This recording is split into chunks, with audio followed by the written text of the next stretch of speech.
Welcome, everybody. I am Tara Swersey with Strider. Most of you know Strider. We're the largest equestrian bookings platform in the industry, but hopefully you also know Strider for its support to community and capacity building throughout the industry. So tonight's webinar is part of our professional development webinar series that we've been having monthly throughout the industry.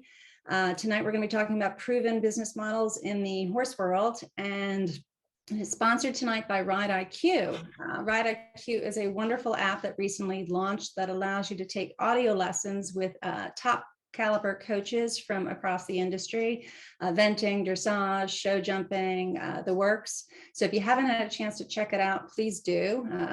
Ride-IQ.com, I believe, is the website. So they've got a fantastic app and a wonderful batch of various coaches that are available for you to take lessons from. Tonight, we're going to be having a discussion. We've got a couple different panelists on, and Helena Harris from Stall and Stable is going to be the moderator. I think some of you have already looked at the panelist list, which is probably the reason you're here tonight, but we've got Sprieser representing the dressage world. We've got Colton Woods representing the Western dressage and reining world. He also does a lot of work with hunter jumpers and equitation, so he kind of crosses both disciplines.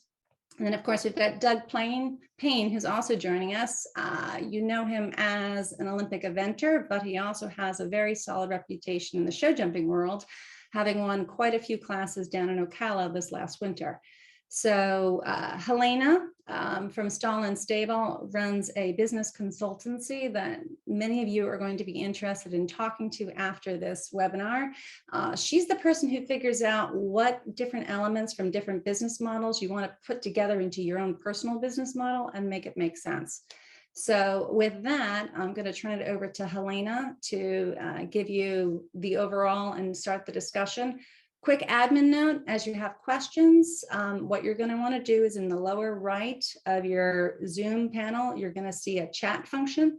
Chat them over to either everyone in the webinar or Natasha Springers-Levine from Strider. We'll be organizing the questions after we get through the discussion. We'll send the questions over to Helena, pulling out anything that's redundant, and then she'll ask those questions to all the panelists. So make sure you get your questions in. I know you're going to have a lot of them, and we look forward to the discussion. Thank you all.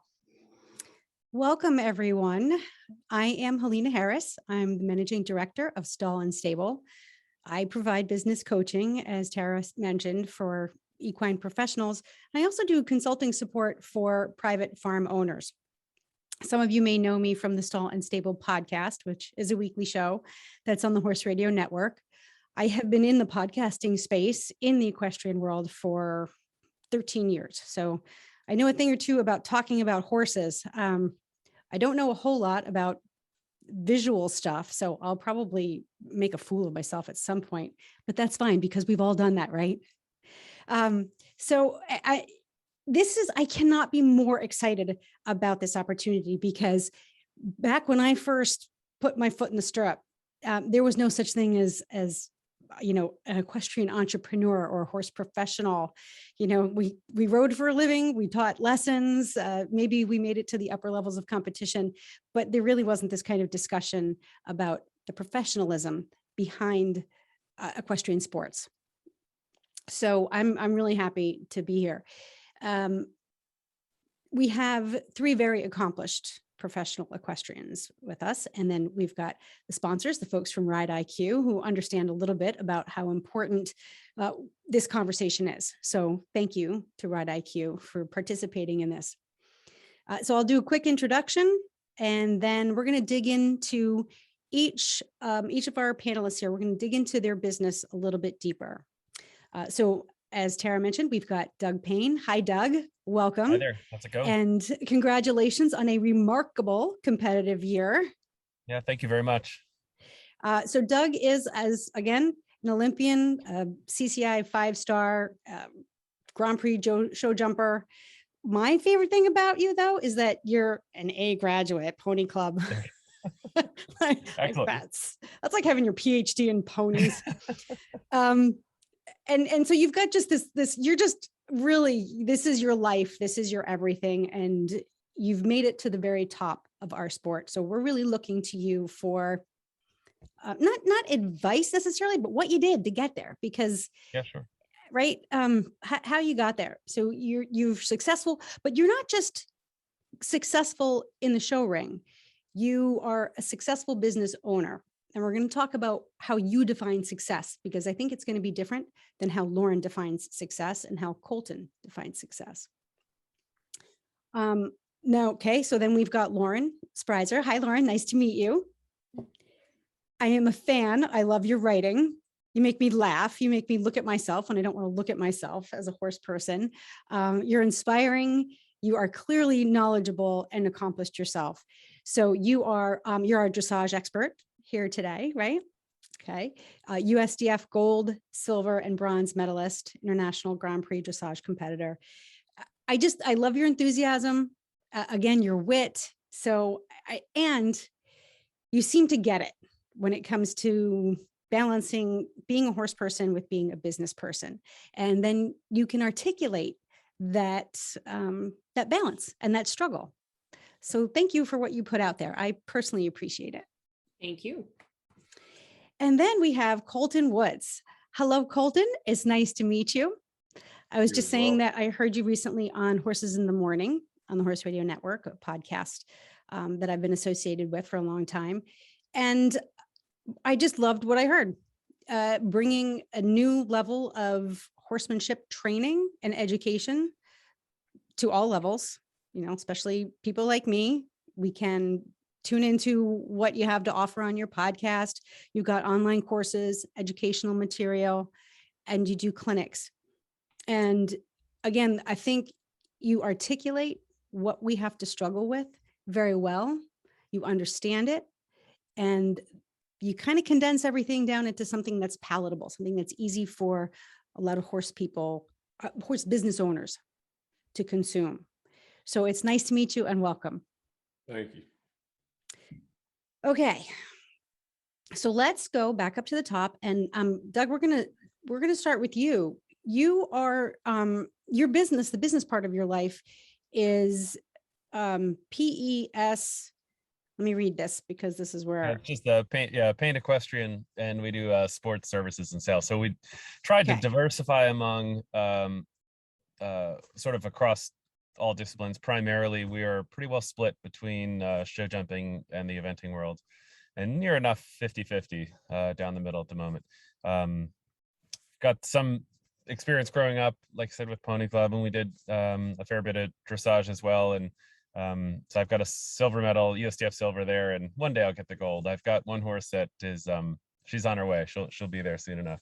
But yeah, our business is split down the middle between the two, and yeah, we're on the road a lot as a result. But it's a wonderful thing. My wife also has ridden through the 5-star level eventing. And so she and I, and then we've got an incredible group of people behind us, both that come on the road and then also staying at home, keeping everything ticking over. And, in the end, the horses are most important. And if we can develop them in the best they can hopefully maximize their talents, and hopefully then translates into winning in the arena. What would you say is the core of your business model? Is it training? So basically here's our general gist is that our elevator pitch, basically, I would like to, we are trying to develop a supply or a string of horses that are coming up through the ranks. I want to be able to contend for international teams, primarily in eventing, but for the indefinite future. In support of that, we've been buying weanlings. We try to do sort of one a year, because in the end, we just don't have the financial means to go out and buy going horses. And frankly, I think often the going horses are either exorbitantly expensive or they're second tier quality. And so by starting the horses ourselves, getting them going and developing there, I think we have the best shot at having a consistent supply of top tier quality and top tier talent. The oldest of that bunch is a horse called Quantum Leap. It's a 10-year-old. He's done now his second 5-star. He was 9th at Maryland this fall, and sort of behind him we've got a more or less a horse a year that I think at the moment looks like he should, or they should, whomever, be able to contend for teams. And our oldest, our sort of standby Van Diver that went to Tokyo, he's actually 17 this year. So he's got 1 or 2 more years, I think, before he starts to work his way back in level and probably start to teach the next generation. But yeah, in the end, our goal is primarily the competition. And then in support of that, we do have horses that do come in training. We've got a limited number, but we have a group of people that do come on the road with us, and it's definitely competition focused. In the end, our goal is if they want to come into our program, it's not for everybody, but if you are, you're going to end up being successful, and you're going to be able to succeed in whatever goals it is you're looking to accomplish. On the jumping side, we've got 1 horse now that's jumped through a CSI 4-star. We're actually here in Aiken for the Split Rock has a date here in Aiken with his $100,000 3-star on Saturday. And so again, our goal there in the jumping side, and I just haven't quite accomplished it yet, but we're heading that direction, is to sort of mimic what we're doing eventing and see if we can't you know, make a team or go to a Nations Cup or something in like that in the future. And I think absolute long term, we'll probably end up migrating towards the jumping side of it, you know, down the line. Sure. So if I were to simplify that, because I'm kind of a simple person. Yeah, sure, go for it. Yeah. So you're developing horses, competitive horses, so that you can sell them. No. So In a that you perfect can- world, we're developing horses that we can contend for team slots indefinitely. So how does that? I want to represent the U.S. forever, basically. Okay. How is that a business model? How does that create a revenue Well, stream? so along with that, really, that is the leading edge, and that is ultimately what is the draw that brings people to us. So then on the training side of it, there's quite a high demand for that, and also supports clinics. Do probably 1 to 2 clinics a month. And that is obviously a revenue source. Most of the horses that come with us to compete, we own a share of, a partnership of, but clearly there is a prize money component of what we're able to do on a week to week. But yeah, the training side of it is really our bread and butter. That is our business that supplies the means to exist and to go for, you know, to keep us afloat, basically. Yeah. But I will tell you honestly, it is a balancing act, and I think it's terribly difficult. Is that competitive aspirations and business aspirations are divergent in many ways, because we basically want to sustain. You want to bring in enough revenue to keep everything going, but frankly, we're rolling it right back into the competitive side, because frankly, our ultimate goal is to compete for the US, and without personal funding or family funding or massive sponsors, that's a big challenge. So basically, we have enough business that's able to support our dreams and goals right now of representing our country. We could do an entire webinar just on that point alone, balancing your competitive objectives with your with eating. It's really difficult, and frankly, we've had you know, there are times that you have to make difficult choices. And earlier in my career, we had a couple horses that ended up, honestly, because of their competitive results, were in very high demand. And we had to make the decision at that time to sell, because frankly, it changed our life, changed our reality. But at this stage, we're pretty well anchored that it would take a whole lot, I think, at this point, to somebody come along and try to pick up one of our up and coming horses. Okay. Wow, I feel the weight of that. I could feel it. I mean, I think we've all been faced with those decisions obviously at a much smaller level, but the pain of having to make a sacrifice in order to reach a goal, whether that's a personal goal or a financial one, is something that is, I don't want to say that the horse industry is the only industry that faces it, but it pretty much defines our struggles as business owners. So let's move on to Lauren. Lauren, you've got all sorts of things going on. You're also a competitive rider. You've got these objectives as well. Tell us about your business model. What is the main revenue stream for you? So like Doug, I also hope to represent the United States in international level competition. I keep plugging away at making horses. And in my house, we have a joke that it's Olympics are expensive. Those are the only options for the horses that I personally own myself. But for me as a professional, I'm a little bit of a weirdo because most people go into professional horse training because they really like horses. I actually really like people. So probably about 50-50 for me, horses and people, which makes me super weird, and I'm okay with that. So I started teaching as a very young person, and I was a working student, and I did all of the things that one does to come up the ranks of professional in dressage, but I have always really liked to teach. And so I went out on my own. When I went out on my own, I set my business up. I did offer training board at my facility, but only training board. You could be in part training, you can be in full training, and that requires lessons with me, unless you're sending me a horse to ride for myself, which is great, but that has been a much smaller percentage of my business. Now that I've been established for a while, we only offer full training boards. So every horse in my program is a part of that system, where either, you know, the owner and I, or the owner and one of my employees share the riding, or the owner does almost all of the riding themselves. I also teach both trailer in lessons and what we call hub visits. I will drive to other farms within a reasonable area, and do some teaching there. I also teach clinics all over the place. Pre-COVID, I was going into Canada, not so much anymore, but even through COVID, I've been going all over the US to teach clinics.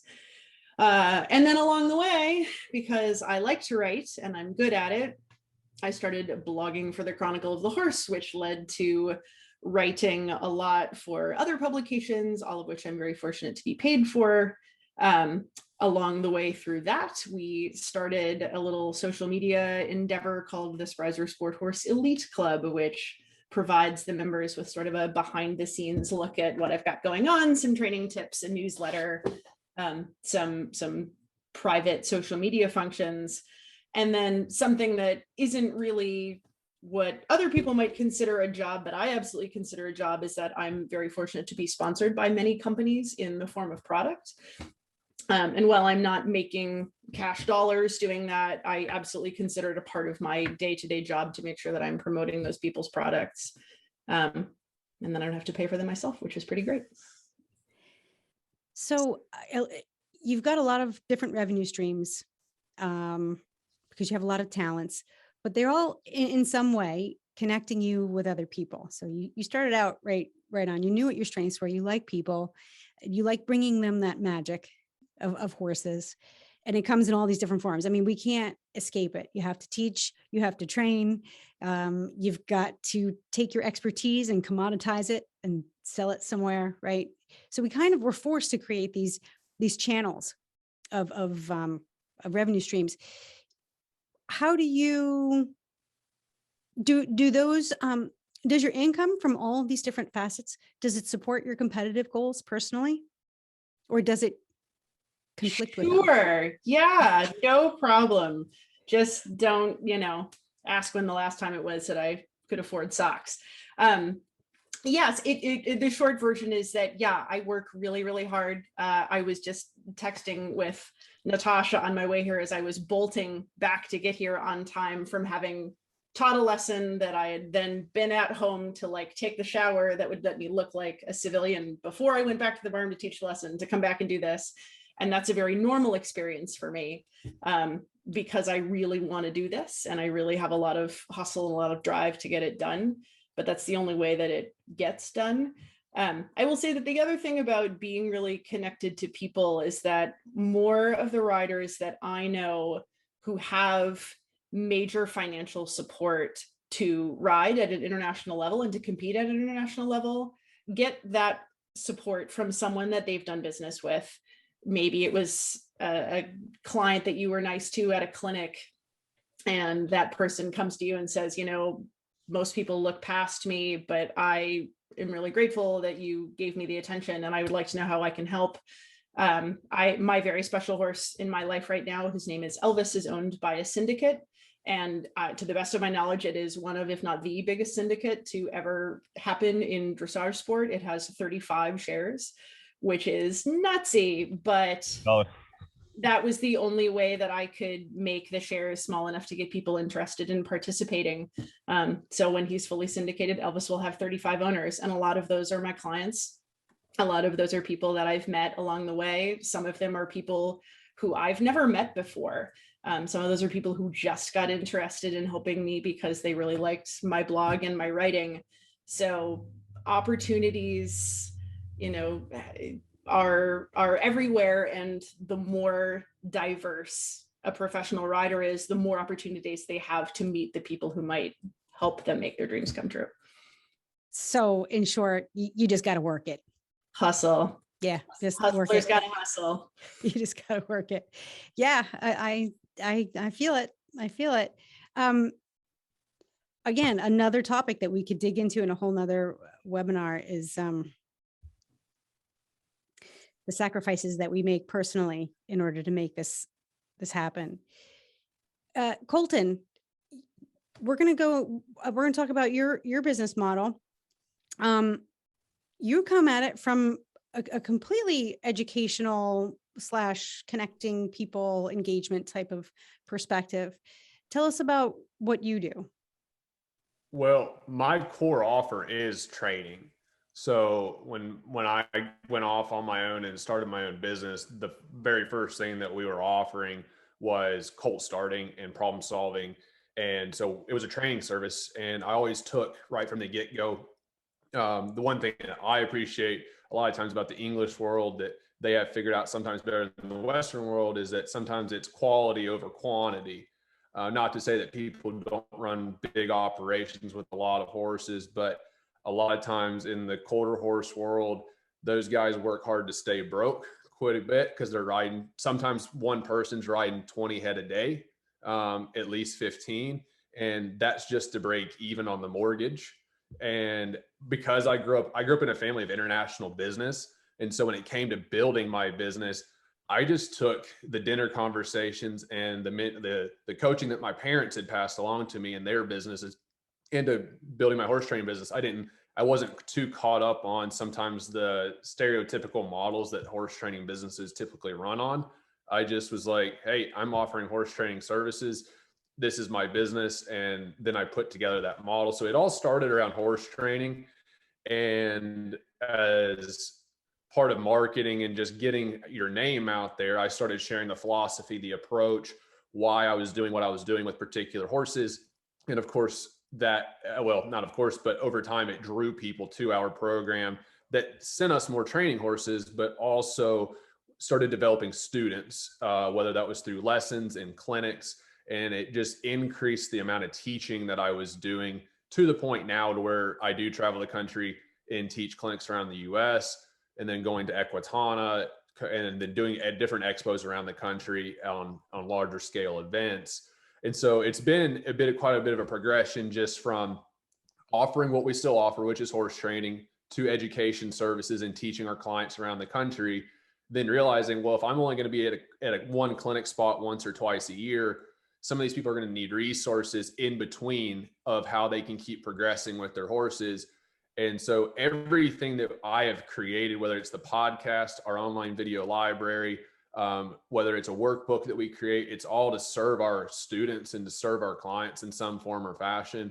And then this year particularly has been a strong emphasis on coaching other professionals. So whether that's we have a whole school called the Professional Horseman School, which is people that want to dive into developing a horse training program that is going through all the foundation, colt starting, groundwork, problem solving, and then gearing that towards a discipline specific, as well as building their business. And then also coaching other professionals on the business development side on, how to know what they're worth, how to actually make a living doing what they love, not sacrificing your passion for your profit, but also really serving your clients. And then all of us have our own individual goals. We're all trying to build different types of lifestyles, but we all enjoy very similar here to Lauren. Like, I love people, as much as I love horses, I love working with people, and realized pretty early on when I was working with horses that I can only ride so many horses a day. And because one of my first introductions to even being around horses was in my later teens, because I didn't grow up on the back of a horse or anything like that, I saw these rescue horses that needed education. And so there was a deep purpose of like, hey, I can only help so many horses myself, but if I can coach other students and other equestrians, then they can go out and better serve their horse, and then they can help their friends, and so on and so forth. So you built a business around the model. So you knew what you wanted to do before you actually launched your business. Is that right? Or did you meaning you had the model in mind when you started, or did you just say, the hey, model was high quality results, no questions asked.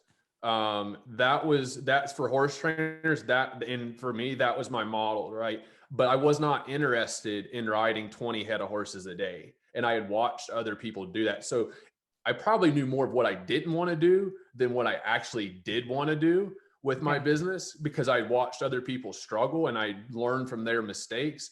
But the one thing that, and even when I'm working with other horse trainers, and of course with Lauren and Doug sitting here, right, you have to get high quality results. There's no way you can be an Olympian or go and get a gold medal, right? There's no chance you can do that without that. And there's no reason that clients will continue to send you horses if you're not putting out high quality results. So I put that at the forefront, and it's amazing how that alone, that mentality, but also the ability to do it, can set you a couple of tiers above quite a people out there that might, deem themselves a trainer. So, I mean, it does go a long way. So I'm going to ask a sort of provocative question, and we'll start with Doug. So we all agree that there are a lot of balls we have to keep in the air in order to fund, and I say we, I mean you guys, to fund your objectives, your personal objectives, and your financial objectives. If you could whittle away all of those extra things, all those little things that you had to do, and just focus on two things in your everyday work life, and still make the same amount of money or more, if you could hit that goal, what would those two things be? What would those tasks be? Whether it's riding 8 hours a day, or maybe riding for 4 hours and writing or speaking for 4 hours. What would that look like, Doug? Yeah, to me, that's a big challenge, because with all sports, right, it's a bit the chicken or the egg. And I think to say that you'd like to whittle down to two, of course, would be ideal. Well, at least in my discipline, I just can't imagine that being possible. If it were me, I would have a string of horses that I was competing, and frankly, a handful of students. The people that I absolutely love working with are the ones that are completely engaged. They don't have to be the most talented. They don't have to be on the best horses, right? But completely engaged, want to help, want to learn as best they can, and are really willing to put in a massive amount of effort.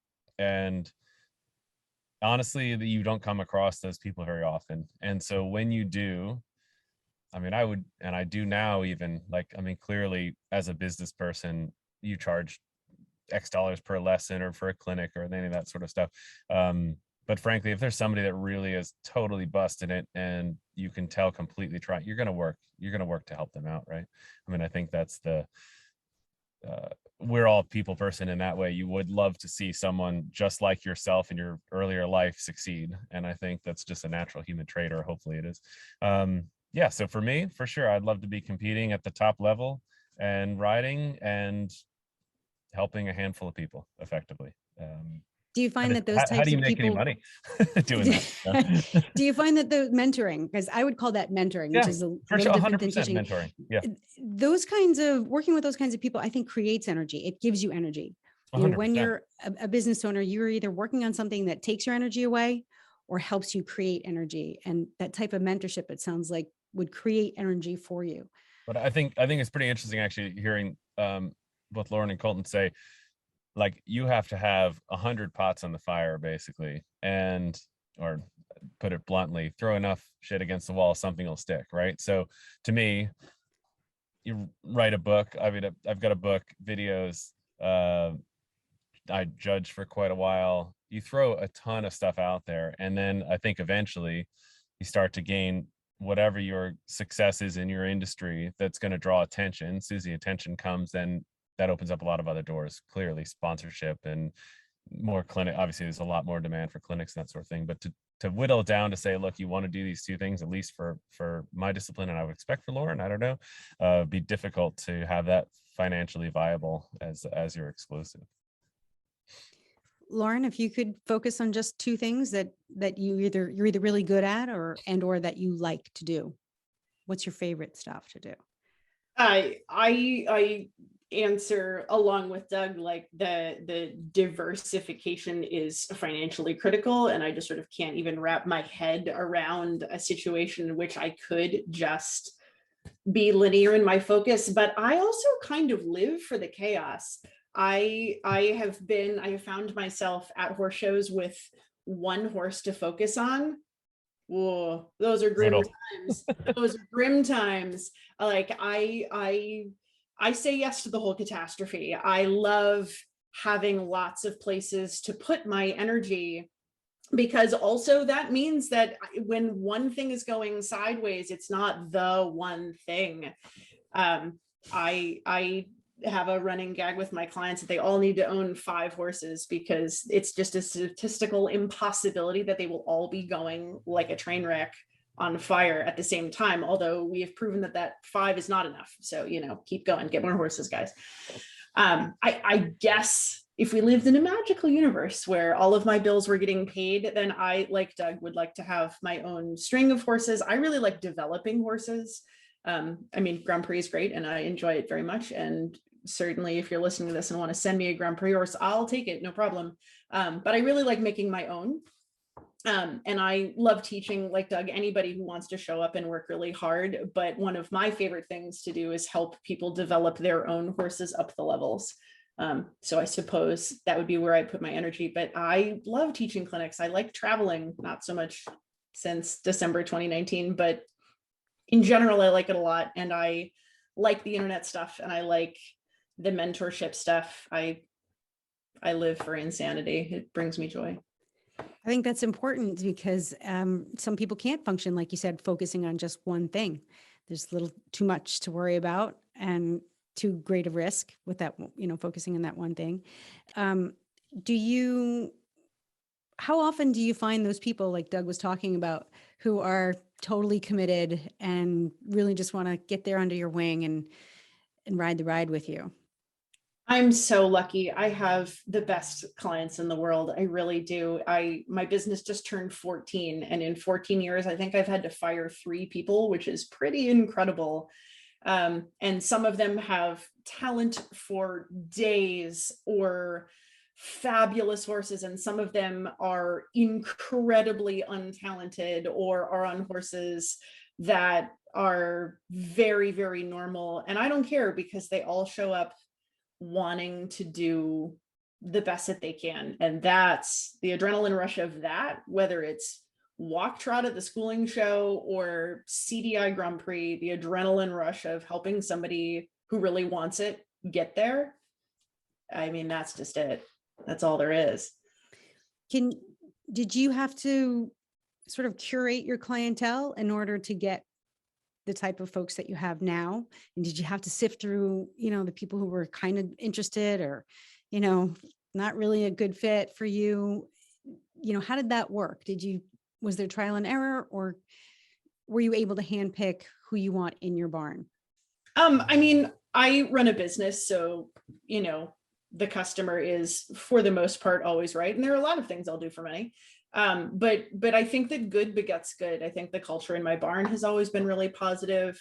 For sure, I think I play a role in that. I'm a pretty sunny person, but I have just also managed to accumulate a really positive staff and really, really great clients that attract other good clients to the barn. We're one of the groups at the horse show that is always having a good time, even when it's raining, even when it's cold, even when it's 40 degrees. We're there for each other. It's a really good, positive culture of supporting one another. I have zero tolerance for barn drama. And the nice thing about having a barn where full training is the only option is that it's expensive. It's not for dabblers. So I tend to attract people that are really willing to go big with their dreams, because 6 days a week of training board is not an inexpensive endeavor. Yeah. And Colton, what would be your ideal day? What, get up in the morning and until you turn the lights out at night, what would that look like for you? It'd be a lot Again, more than it's two your things. revenue is the same, you're making the same money, but what would be those two things that help you make energy? I'm gonna bridge off of these guys here because honestly, to me, it has to be more than two things. Like I will willingly work 14, 16, 18 hours a day because I love what I do. But the top two things I would do is I'd be riding my personal performance and sport horses, bringing those horses along as a means to be competitive. My preferred discipline in the Western world is very similar to the eventing. It's the reined cow horse. So it's reining cow, it's cutting, and it's taking a cow on the fence. So it's 3 events in one because I'm fairly busy minded. I like to have multiple balls in the air, and that's what keeps me going. I work best when I have multiple projects happening at the same time. Now, that being said, my wife works best having one project going on at a time.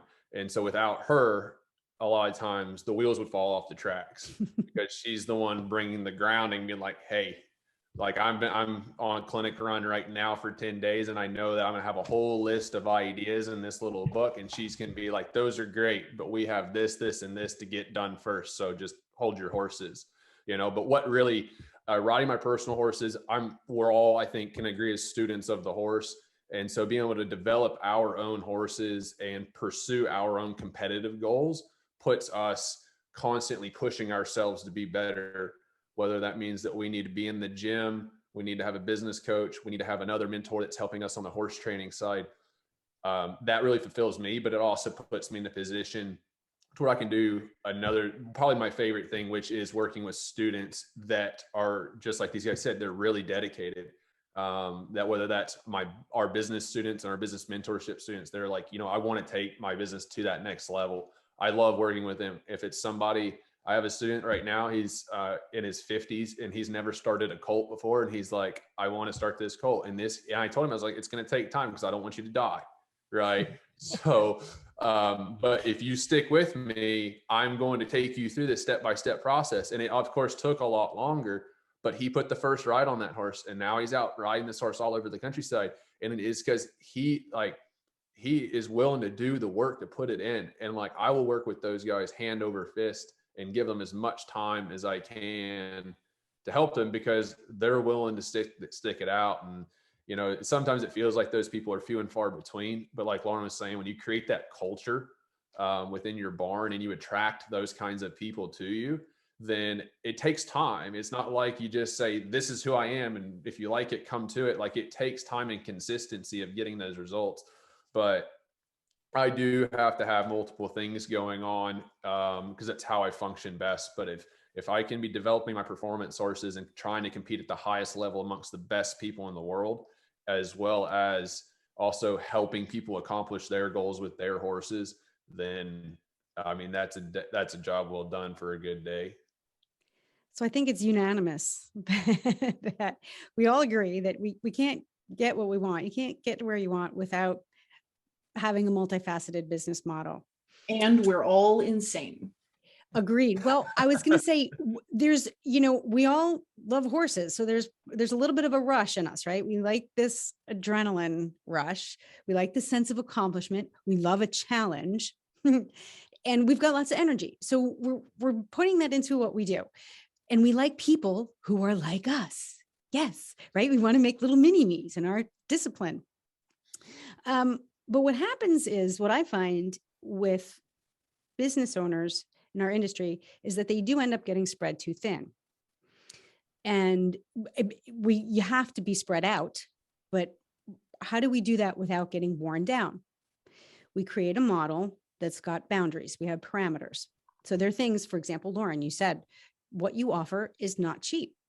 So we set parameters. And Doug, you're not going to take anybody who shows up at your doorstep just because they want to ride with you. And you have to be willing to you had to have that same heart and passion and drive and insanity that Lauren has and Colton has.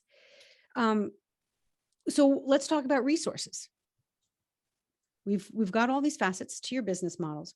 What resources do you rely on the most heavily, besides yourself, to make it all work without burning out at the end of a week?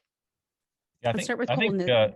oh, sorry, I was gonna say I think Colton was on it with his wife, because I tell you, I could not do this without my wife Jess. In how we've operated or set this up, I'm primarily the one competing. This is in a show situation, right? She does an excellent job both picking up the coaching. If I'm on a horse, and we tell the people from the very, very beginning, the moment you step in the barn, the horses that I'm showing will always be first priority. We will do our best to make sure that you are looked after though as well. And if I'm in the ring and incapable, I just can't be in two places at once.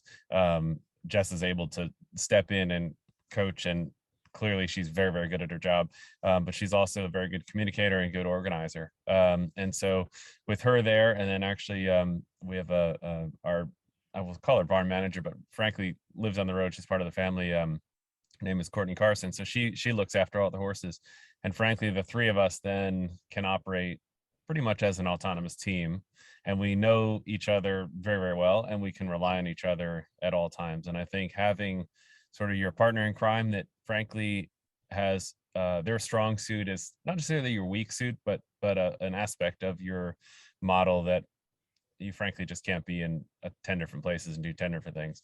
And I think that's just crazy important.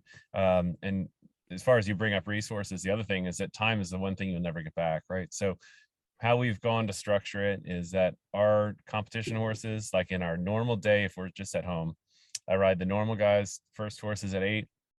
I'll ride all of those guys totally straight, no interruptions or lessons in between or whatever it might be. I can generally wrap up with those guys around sort of 12 or 1, and then any lessons would be sort of from 1 o'clock on. And that then allows a very clearly defined boundary that you're not getting, I don't care who you are, you're not getting a lesson at 10 a.m. It's just not going to happen, right? And so then from that point forward, I know I have the time to spend with the horses to not short them. And frankly, in the end, that's our lifeline, is that these guys have to do well for us to continue to bring in a high level demand. And just like Lauren said, we are full training only. And we tell everybody from the beginning, look, you're going to come full training. We're going to do our best. You're going to be successful. But our competition horses are number one. You are right behind it. But you're again, if it's a conflict, whatever, our competition guys come first. And I think setting that boundary from the very, very beginning is crazy important, because then nobody is ever upset that all of a sudden they got, they couldn't get help that day, or frankly, one person or another, or we operate around and try and figure out a way, but it's not so much that the world stops every time they ask. And in some ways, I guess what people can't have, they want more. And frankly, it's sort of brings in more and more desire on their part. Let's talk about then how we create the demand, or how we value our time, because you made a really good point, Doug. Time is something we can't ever get back. At the best, we can save it, but we can't make more of it. And so it's incredibly valuable. I say that time is our most precious commodity.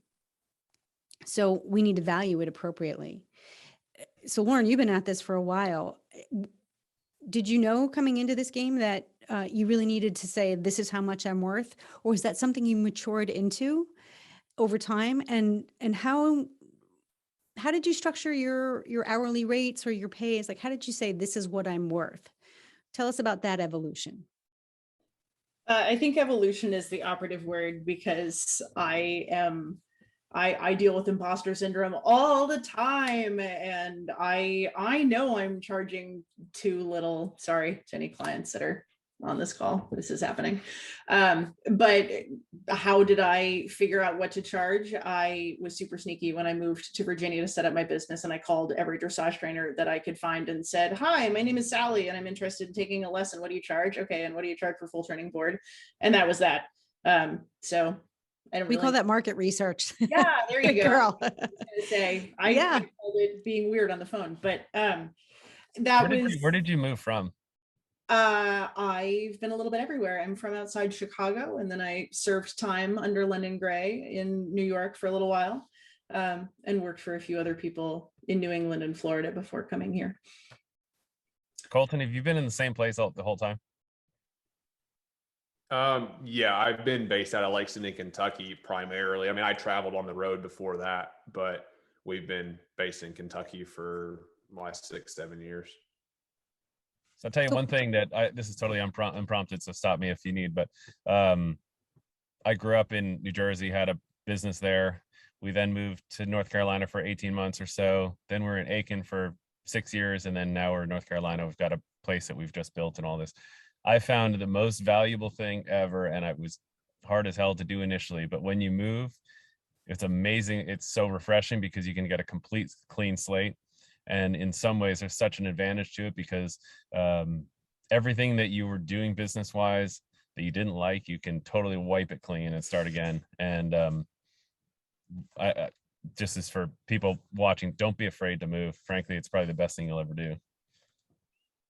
I know, and think I that's great advice. That is great think that- advice. that geography is also important for somebody who is interested in mostly riding. Maybe they do a lot of colt starting or they work with young horses. You can set that business up anywhere. That doesn't have to necessarily be close to a major airport or to a major city. But the reality is that if you teach a lot of humans, that you have to be somewhere that's relatively easy to get to. And certainly if you're going to have high performance horses, you need to have access to good veterinarians and good farriers. And that was one of the reasons why I left the Midwest, was that was just such a more difficult proposition than it is from my farm is 45 minutes from Middleburg, Virginia. I can throw a rock and hit veterinarians and farriers. So that was a part of the decision-making process on where to move to, was where would I have the resources, the vets, the farriers, also the clients who are interested in being in a regular program and taking regular lessons, which costs more money. Those are people that if I lived in a more rural area, I might have access to fewer of. On the other hand, the closest you are to a major metropolitan area, the more expensive land is. There are all of these decisions that you have to weigh. And that's where business modeling exercises can come in handy when you're listing out what your value proposition is, who your target clients are, what your revenue streams will be. There's a box we all have to fill in, and that says, what are my resources? Is it my husband, my wife, my business partner, working students, horses, my facility, my location? How far am I from the nearest surgical center? Do we have to drive 4 hours to Georgia for a colic surgery? Or so thinking of location as part of the resources in your business model is it's not something that comes to front of mind very, very quickly for a lot of entrepreneurs.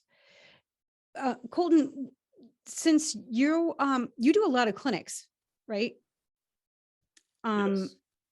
How do you set your rate? Do you do it by the day? I've hosted a couple of clinics, and the clinicians' rates are variable, and how they structure their fees are variable. What's your method? So our method right now, when you know better, you do better. And so I might learn something next week and I might decide to change it. But the way I work it right now is I have a minimum day rate that has to be met. But the clinic structure, of course, every participant that comes in is paying. So if I teach a lot of English barns, so people get a little misconceived. I got the cowboy hat on, everything. I'm based out of Lexington, Kentucky, 20 minutes from the horse park. Really good location. And like all my client horses are hunters, jumpers, and dressage horses. Those are my clients. My personal horses are my cow horses, my ranch horses, and my rangers. Like that's my personal sanity project. But all my clients are in the English world. And so when I look at that, I think that's really important for people to understand, because if I go to a dressage facility and I'm teaching, or if I go to a hunter jumper barn, I'm teaching, I'm mainly teaching private lesson clinics. And so people are paying individual rates. And I say, I'll teach between 8 and 10 lessons a day. And that'll help me hit my minimum day rate. So then if I teach a group clinic, which I'm up here in Maine right now for 2 weeks teaching, and all of these are group clinics. And so those group participants, basically I need 5 people to hit for all day in each clinic to meet my minimum day rate. But the one thing I don't do is I won't just give a host, I won't give them a one flat day rate, because then if they pack more people in, of course, the revenue goes up. So I make money per person in the clinic, and there's a minimum amount of people that have to be in the clinic for me to come and do the clinic, because I do cover my costs to get there. And so that's part of it being included is, hey, I'll cover my costs to get there. And then we have a minimum day rate, but each person that's in the clinic, I get paid for. So I hope that's clear enough as far as how I structure it. And how did you come up with your day rate? So honestly, I had a good friend of mine, Patrick King. He's very much into the classical dressage world. He travels 340 days a year and teaches clinics. He's been a mentor of mine for quite a few years. And when I started teaching more clinics, I leaned on him and I was like, hey, how do you set this up? That was 3-4 years ago when I initially took that model. And as a business person, I set a day rate. And at first it was, honestly, teaching clinics was way more lucrative than being in the barn training horses all the time sometimes. So I was like, well, it was pretty easy for me to make more money teaching clinics than it was training horses. But then as my training rate increased, I realized in order for me to leave this barn for this amount of time, I've got to make a certain amount of money on the road to make it worthwhile for me to leave my horses behind and to leave my client horses behind. So I started, and initially I was like, what's a fair price? Like, what's a fair price for a lesson? Okay. That it's not a lesson at my barn where I don't have to leave. It's a lesson where I've got to get on a plane and leave for a certain amount of time. So I calculated my expenses in there, plus the convenience of me going to somebody, and I wanted to be affordable. And then as my brand is built, I raise my prices, right? As the demand grows, I raise my prices. So people ask you, how much do you charge? And you say as much as possible because it's a business. But it's not about the dollar amount you're charging. It's about the value that you can bring to your students. So everyone, like when people get caught up on, I don't know how much to charge, that part's the easy part of figuring out how much you need to charge. If you want to learn how to charge more, you need to know how to increase the value of what you're providing, because that's really what it is. If someone doesn't want to send me a training horse, and we charge a fair bit of money for our training horses.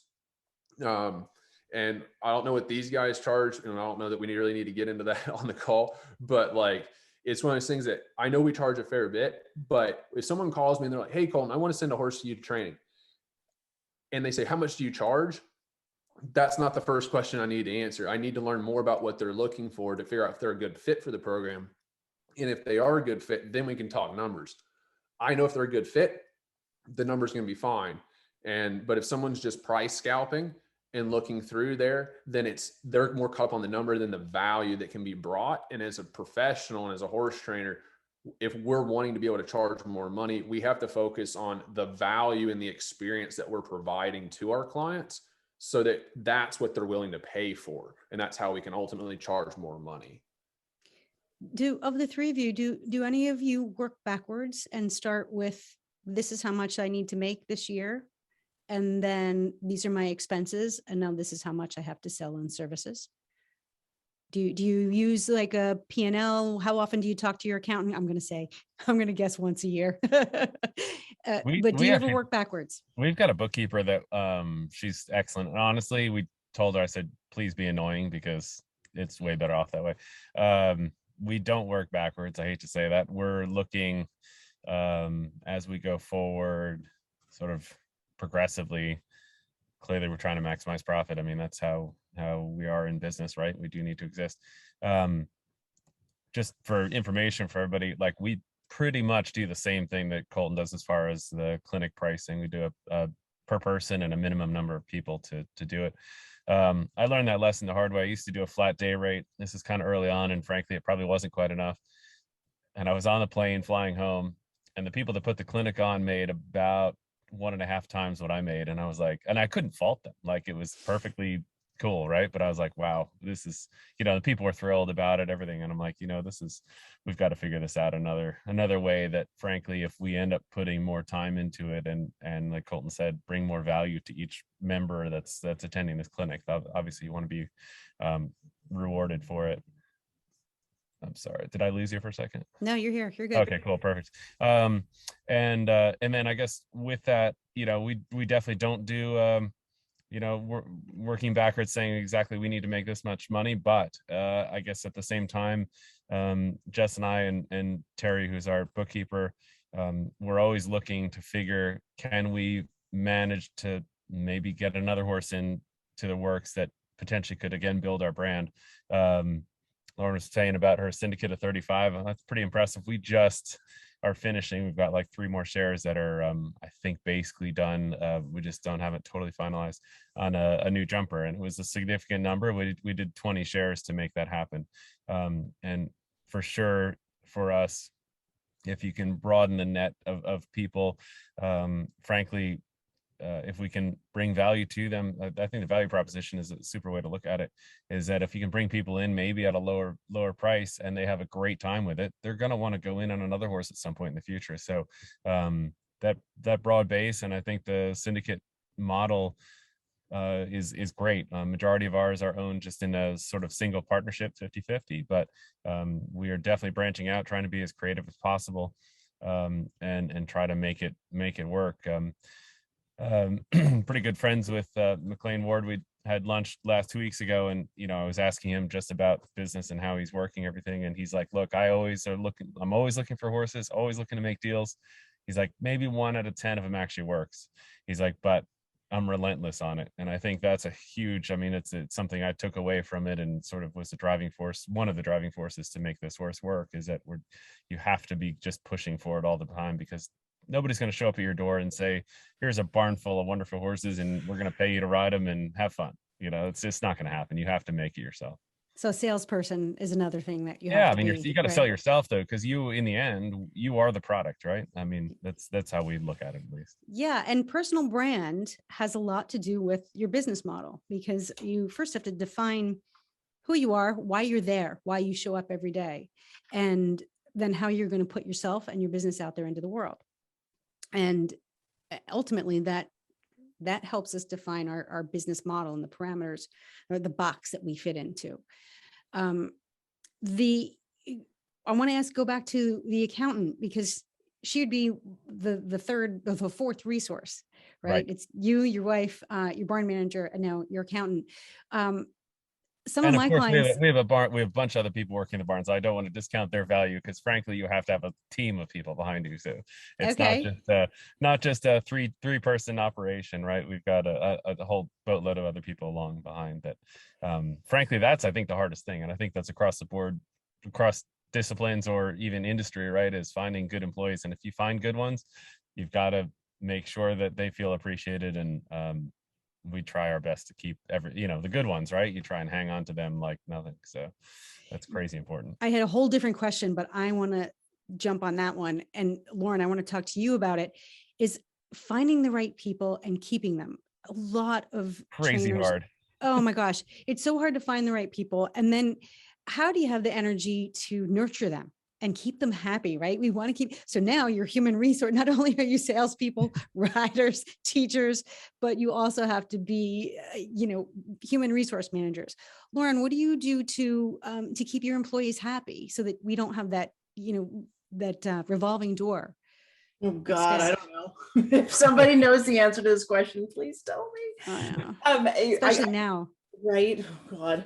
I can tell you what my problem is. And my problem is that I do a really good job of making trainers. And so then they leave. And I just haven't found the right balance of bestowing the knowledge that I need them to have in order to be me when I'm not there, in order to back me up so that I can go and do things with the Stockholm syndrome that is required to keep them incarcerated within my program. Certainly the thing that for me separates the wheat from the chaff is people who value opportunities. When I get an email from a potential working student that's like, hi, I'm a first level rider. I really want to be a professional. Can you tell me how much your salary is? And I understand people need to pay their bills. Let's not be naive here. This is the world, right? But I was a Grand Prix dressage rider and still being a working student for no money. And I was able to do that because I had some family support to get me through my teens and 20s and have those opportunities. But it is staggering to me the number of people who think that they can come be a working student for me, and on day one, they're going to be handed the keys to a Grand Prix horse. It is staggering to me the number of people that are like, well, what do you mean the barn doesn't end every day at 4? What do you mean that I might have to be available past 4 on the occasional day? Or what do you mean that I might be asked to come in for, a few hours on my day off in order to participate in a clinic or watch a clinic with a guest instructor? The finding people that really value the opportunities, because I'd love to be able to pay everybody 6 figures, but here on planet Earth, that's not going to happen. But I can afford them opportunities to ride my own horses, to ride with my coaches, to watch my lessons with my coaches. I have this amazing group of clients that let my working students, earn their medals, go to horse shows, learn. And people who value that are people that do very well in my program. Then unfortunately, I make them good and they leave. But I keep hoping. Colton, do you have folks that work for you, or is it pretty much just your expertise? Right now, it's my wife and I. I've had assistants in the past. I've run working student programs and those types of things. We're in a middle of a change in the business. That's why I've scaled back just a touch going into the winter, so we're able to run it with the 2 of us. But at the same time, right, you have to find the right folks. And I think a lot of times if you're hiring people, hire slow, fire quick kind of a thing, and just really making sure that you're upholding the integrity of it, because Lauren was saying earlier how important that culture is. And if you have someone that, you bring them in and you hire them really slow and they get in there and you're like, ooh, this isn't quite what I expected. Even if, you let them go and things are going to have to cost you a couple extra hours every day, it's going to be well worth it, rather than letting some kind of toxic type culture start taking place that ends up taking half your staff out. So, I'm very particular. I think everybody up here has a very high level mindset of how they operate. And so that's not for everybody. A lot of people say that they like the idea of the end results, but they're not always willing to put the work in there to get it. And so you have to, as a person that's an employer, you have to be able to read through that. And so usually when I am hiring, I'm not bringing in people that have never heard of me and I've never heard of them. A lot of times the people that do get brought in on the team are people that I've been aware of for years. Young up and coming that have always kind of stayed in our ecosystem, and I have an eye on them. And so that way you can try to build that relationship. Because even Doug was saying, with the late gal that's like their 3rd person that's on the road with them, like those people are invaluable to your team and to keep things flowing well, because you can trust them to make decisions as if that was you making the decision and you're not there. And so we do our best to keep those folks around, but you can't beg them to stay either, right? Because then it's not a good relationship and then you can build resentment. So we're fortunate. It's my wife and I right now. She's holding down the fort at home right now, but we're always blessed when we have those extra team members that are the right fit.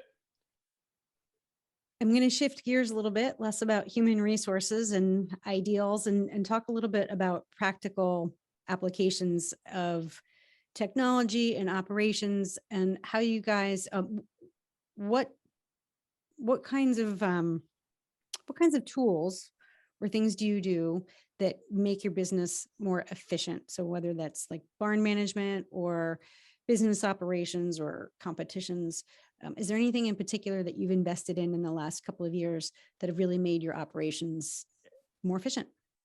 Anybody who wants to pipe up? So the best thing that I've ever done was a little more than 10 years ago. I started using an online lesson scheduling system. I use a company called Time Center, and if you go to timecenter.com/Sprieser Sport Horse, you get access to my entire teaching calendar. So if you want to come for a lesson on Friday at 2:30, you click, you type in your email address, it sends an email to you to confirm. It also sends an email to you at 24 hours out. And it syncs with my iPhone calendar. So my lesson schedule is just boom, done. The one bad thing is that if I have someone in my life that I can't seem to find a time to teach them, the jig is up when they go to my lesson scheduling system. But fortunately there aren't too many of those. So Doug, Colton? Yeah, we do not so much for the scheduling, but and it's completely inexpensive, Google Calendars. There's an app called Calendoo, which is like a $4 calendar, but it's way better than the native iPhone calendar. And we've got then about, I would say, 5 different calendars. We have one for events, dressage shows, jumper shows. We have a barn calendar, clinics. There must be something else. And then we have just a private for my wife and I, just a hidden one. That calendar is just embedded on our website. So any client ever wants to see whether they've got a lesson scheduled or not, that's all available on the website, real time. It's synced between all of us. The barn calendar is not public, so it's not on the website, but everybody that works with us in the barn has access to it. So if there's a vet coming or a farrier or a horse needs some sort of medication, whatever it is, everything that's done with any of the horses is put into that calendar. And then at the end of the month, Jess does all of our billing primarily. She's able then to go through the calendar and see if there was any extra stuff. So say, I don't know, horse needed SMZs for a while or something like that, that then billing wise, it becomes a lot easier. And the other thing is it's quickly settles any sort of arguments between anybody. So if it's in the calendar, it's locked in. And nobody can say, oh, I told you that so-and-so is coming or whatever it might be. It's like, nope, it was in the calendar, you're lost. But that is, honestly, it's critically important, and it makes life incredibly easy. And I think for our clients also, they can see where we're going to be, what shows, that sort of stuff. And I tell them, look, there's competitions out 6 months out. That's kind of tentative. Within 3 months, it's, as far as competitions, that's pretty well locked in. And then lesson schedule, that's going to be locked in the week or so prior. And that just keeps everybody sane and everybody on the same page.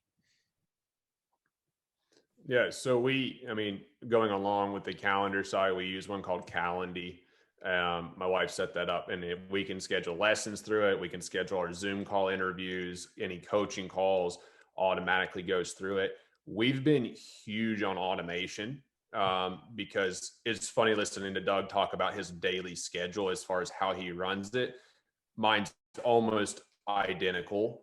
When I get to the barn, I try to I ride my personal horses first, then I ride my clients, because my rule of thought on that is I'll always ride my client horses, and it's easy to get through all your client horses and get to the end of the day, and sometimes maybe push that personal horse off till tomorrow. And you do that enough times, and now your own personal goals aren't getting fulfilled, and you can reach this thing some people call burnout. So what I'll end up doing is I'll get to the barn, ride first thing in the morning. Then right after that, I ride through my training horses, and I try to be done by 2:00 with that. Then I coach lessons for the rest of the afternoon or any other business things I take into. So my automation is, my schedule is very automated, right? I am very predictable. My clients know it. Do not call me in the morning unless something's burning down, and it's probably not, because I have your horse, and I will be in touch if something is wrong. So it's probably fine. Right. And they know that they can, if they need to get in touch, they can email us, they can text me, they can always have access, but they know that I'm very structured, as like, I need to be present when I'm working my horses. And this is the time I work my horses. And therefore there's that part. And then I think all of us have a heart up here, and we like to help people, but we have to have systems in our business that save us from ourselves. And that's something that I've learned the hard way in our business. And so when someone says, hey, I want to send a horse to you, we have a training horse application process, right? And it's very simple. They fill out a training horse application on the website. It gives me all the details I need for their contract, should we accept that horse into training. But also, I also have to learn, like, is the client willing to follow instructions, right? So it's a very simple thing. Will they just go fill out the website application? It has all of our details. It has our pricing. It has everything that they can expect in training right there, which cuts out all the texting and all the talking time on the phone, answering the one-on-one level questions. And then they fill out the application, and this is that system. I get them on a 30-minute phone call, answer some questions, see where they're at, decide if it's something that's going to work or not. And then we move forward or we don't. And I think we've invested heavily into different systems like that application, learning that, and different aspects of the business, because we have to be efficient. Our time like, are we trade our most valuable asset, which is our time, which you guys have said, like that is our most valuable asset, and we're trading that for money. So we've got to make sure that we have a wrangle on how we're working our time, because we only have so much of it. And so we've tried to automate it, but not sacrifice. I've actually found that by automating it, we're able to give a higher level experience to our people, because when we book their time in and we say, this is your lesson time, that's your time. I'm not committed to be anywhere else. I'm not on the phone with anybody else. I'm not texting anybody else. Like, that is your time. Now it's your responsibility to show up on time, but when that is your time. And so when we run it that structured, some people have to get used to that because other people are a little lackadaisical about it. But as soon as they realize, like, okay, this is the deal, then they get so much more out of that, and that experience becomes even better. So, you know, as automation goes, we've really tried to put that in there, and it's made our lives a lot easier. Do any of you use electronic systems for payments, for billing, like Venmo, PayPal, online credit card processing? All the above. Yep. I figure we're not going to stop somebody from trying to pay us. So however we can get. Yeah. Do you ever ask for your customers or your clients to pay upfront? Yes. Oh yeah. Yep. It's the only way to go. Everybody who's listening or watching, let's say that again. They do ask folks to pay upfront. You know, this is something I see in a lot of social media groups and conversations at the mid-level and at the entry level. Trainers and riding instructors are frustrated by chasing down payments. And Possible. But the other thing we do is that we now require, a new horse comes in training, that we have a credit card of theirs on file all the time. And basically, so if they're going to be, honestly, if they're late, frankly, most of these people now just have it on file and we just run it. But yeah, we're not going to get sort of stuck with something at that point. right, who's got time to chase that stuff down? Tara, how are we doing on time? I could go. I mean, I can talk and talk and talk. We are running a little long, so we should probably transition over to the Q&As. I know some great questions have come in from the various attendees. Natasha's been keeping a nice list of it. Natasha, do you have the list, or do you want me to send it over? You've been filtering through them. So I have a list of questions, so we can definitely shift to some of those. I don't want to take up too much of the panelists' time, but since we have you, maybe we'll do just one or two of them. So the first one was specifically for Lauren. Lauren, how did you transition to a full training facility? In the beginning, I offered part training as well as full training, and over time, I started saying yes to more full training people than part training people. And I think by the end of that process, I really only had one or two left. And I said, you have X months to figure out whether you want to upgrade to full or find somewhere else to be. And one of them upgraded to full and one of them left, and that's the ballgame. I think that's a pretty solid answer. And Helena, feel free to chime in if you have any additions. I'm just reading questions here. Okay, it's 8 o'clock Eastern time, so multitasking for this brain is challenging at this point. I'm kind of like, all right, I'm going to listen and watch now. Yeah. So this is a question for Colton and for Doug also. So what revenue do you guys in your specific business models make that doesn't depend on you personally being there? Doug, you're obviously on the road a lot, and Colton, you've got a few streams that allow you to be in different places. So maybe speak to that just a little bit. Who's first? Yeah, you bet. Doug, whoever, I don't know, alphabetical. All right. Well, I'll take it first. As far as what revenue streams, and make sure I got this right, what revenue streams that don't require me to be there.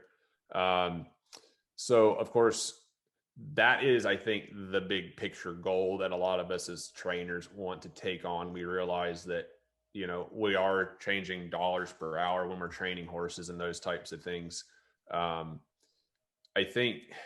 I don't know necessarily. I mean, we have an online store. I have an online video library that we run as resources. So we have some online sales that come in. I've got a YouTube channel that brings in a little bit of money every month from ad revenue. All of these things are pretty minuscule, pretty minuscule as far as the big picture, because still today our biggest bill payer is the training side. And then thanks to COVID, now that we're getting back out there and able to do more traveling and teaching and those types of things, that revenue has been increased. But I think that our business is currently in that structure where we're developing those resources. But even still, one of my biggest revenue is my business mentorship program for horse trainers. And that still requires me to be on those coaching calls and in the Facebook group answering questions, but I can do it from anywhere. So the time that it takes is a little bit less. There's some business administration that my wife has to take care of on the back end.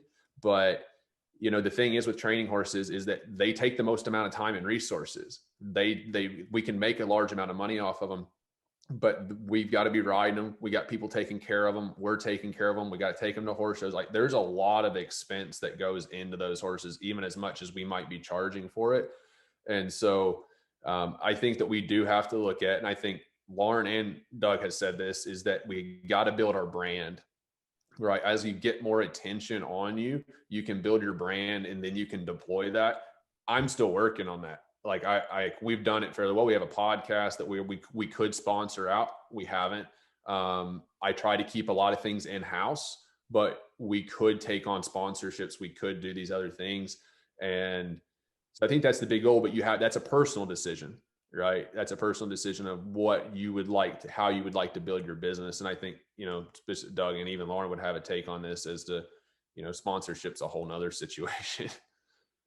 Doug, you wrote a book, right? Yeah. So I've got a book. I would say we have a lot of different pots on the stove, right? So I've got a book that would give quarterly. Again, it's not a ton of money, but it is certainly something. I think the value in when I was approached about writing it, and it's called the Riding Horse Repair Manual. So basically, it's all sorts of problem horses and sort of how you would fix each particular thing, a sort of step-by-step process. But I think the value of writing it, the monetary, sort of the revenue from that book itself is certainly not insignificant, but it's not a crazy amount. But the sort of the advertising value of that is massive. I think having that out there, having it seen. I go to clinics. Obviously, you can always sell books at clinics and that sort of stuff as well. But yeah, so we get income from that. Just as Colton said, from YouTube, I get a minimal amount monthly from ad revenue there. Our sponsors, we've got a very, very solid group of companies and partners that we work with. A majority of those, we do have some sort of monetary impact, and certainly product wise. And to me, that's just about as good, because you don't have to buy pretty much anything that we use on a day-to-day as far as tack or saddle pads or any sort of consumable really from the horses. We're lucky enough to be supported. And so yeah, so the book, YouTube, sponsorship money, and then I guess outside of that, it's not so much I don't have to be there, but the horses that are in training, that is a fixed, we know for sure the mortgage is covered and all of that, regardless if that horse is with us on the road or not. And for sure we have staff there, and certainly it takes a lot of time with whatever it is, whichever horse it is. But I do think it's comforting knowing that, just as Lauren said, every horse there is in full training, and that's for sure a fixed amount that's coming in. And that's it's nice to know, again, if I'm there or if I'm not there, we know that we have a baseline amount of income that's coming. Lauren, you want to wrap up by weighing in on that? You get paid to write. I do, and that is certainly not enough to live on. I am not a disciplined enough writer to make that my full-time occupation. But the value of that, as Doug said, is the marketing value, that the lion's share of people who come to me for clinics or lessons are people who say, "Hey, I read your blog, you're really funny." And that's what leads to opportunities like teaching clinics, people who come for lessons. So it's more brand development, brand value than it is actually passive income. Absolutely. Yep. Got it. I can we do this again, Tara and Natasha? Because I think I need another 2 hours just to talk about Yeah. to dig into any Absolutely, of one of these. absolutely. And I know there are a lot of people who are having questions about the horse syndicates and asking to do another panel on the horse syndicate idea and how do you do that properly and a whole bunch of different things. So I definitely think we've covered a lot of ground tonight, and I wish we could stay on for another hour, but I know everyone has an evening and they want to probably get to it as part of that work-life balance. So You guys are Um, great sports. Can we Thank can we do another podcast where Colton and Doug tell me about how I get a wife? Because that sounds like something That's excellent. I don't think that my husband would mind. That But is that amazing. that sounds like something that I should try. Oh, yeah, get a good one though. So hard these days. Yep. You know, it is definitely a key part of it. So we've got the speaker resources up here. So all of you who are on the webinar as an attendee, all of you who've been watching from Facebook Live, and all of you who are going to be looking at this webinar in the recording on Ride IQ's podcast or any other location, feel free to reach out to any of the speakers. You've got Colton Woods contact information here, Lauren over at Sprieser Sport Horse, Doug at Payne Equestrian, and then Helena at Stall and Stable. Again, if you're looking to figure out how to pull different components of your business together, Helena is a great person to pull in as a consultant. She's got a lot of ideas of how to do different ways of recurring revenue from your facility and untapped locations. And obviously she loves, as you all could tell, loves talking about this sort of stuff and has a lot of great questions to answer. So with that, thank you very much to Ride IQ for sponsoring this webinar. We all very much appreciated the opportunity to get together this evening. And Helena, thank you so much for moderating it. Again, thank you to the panelists, Lauren, Colton, Doug. Thank you so much for coming and spending your time tonight and sharing your insights into how you've gotten to where you've gotten. I know I speak for everyone when I can say we've really enjoyed hearing your thoughts tonight. So thank you.